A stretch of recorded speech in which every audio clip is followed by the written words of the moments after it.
The sour high, when green paper promises what it cannot give. The ego always starts with a thrill. It promises satisfaction, wealth, power, and security.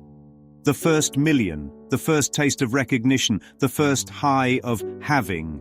But the pattern is always the same. The Course says, your faith is placed in the most trivial and insane symbols: pills, money, protective clothing, influence, prestige, being liked, knowing the right people. Each of these shines for a moment, then rots in your hand. That is the sour high. Not because the form failed, but because the ego can only deal in time, and time always declines. Eternity never spikes and crashes. Eternity is steady, changeless and whole. The sour high is the lesson. If it comes with a come down, it was never real joy. Money does not stay light. It becomes heavy, awkward, demanding. The Course laughs at the absurdity. You really think that you would starve unless you have stacks of green paper strips and piles of metal discs? The more the piles grow, the more storage they require, the more locks and guards they demand, the more space in the mind they take up. What looked like freedom becomes a chain. Enough is not a word in the ego's vocabulary. 10 million is not enough. 1 billion is not enough. Even at death, the game continues. Wills, trusts, instructions on how the fortune should live on.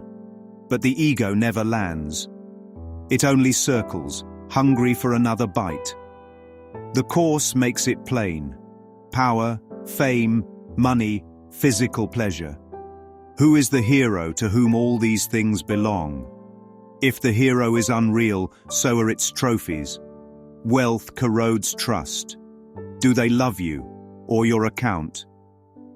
The nightclub is full when the bottles flow, but the courtroom is empty when the verdict comes.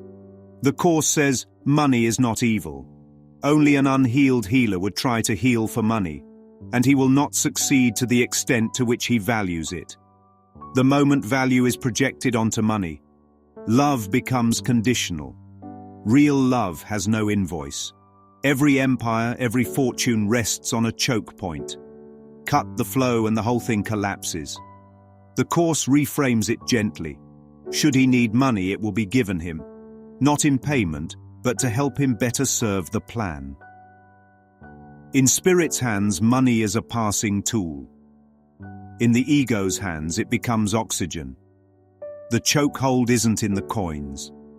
It's in the mind that made them into a god. At high levels of wealth, no one really knows the number. Is it 10 million or 300 million? Numbers are mirages, digits on a screen, balances posted, reports printed. The Course dismantles it. To give money where God's plan allots it has no cost. Why? Because true giving is not counted. Numbers belong to time. Giving belongs to eternity. Money looks like honey. Sweet, attractive, irresistible. But touch it and it binds like glue. Friends turn opportunists. Family divides. Strangers crowd close with open hands. Yet spirit can flip even this. Perhaps he was sent to give his brother the money he needed. Perhaps he was sent to teach how much he needs forgiveness and how valueless is money in comparison.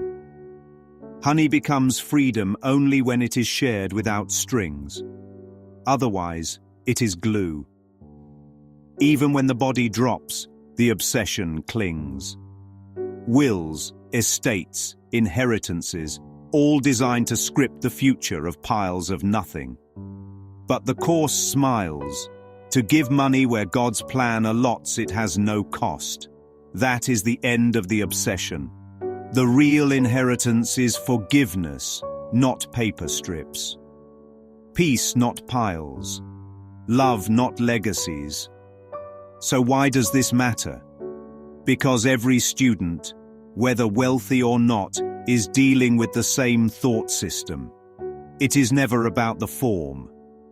You can have all the money in the world, or none at all, and it makes no difference. The only question is, What do you believe it means? If you believe money is safety, you will fear losing it.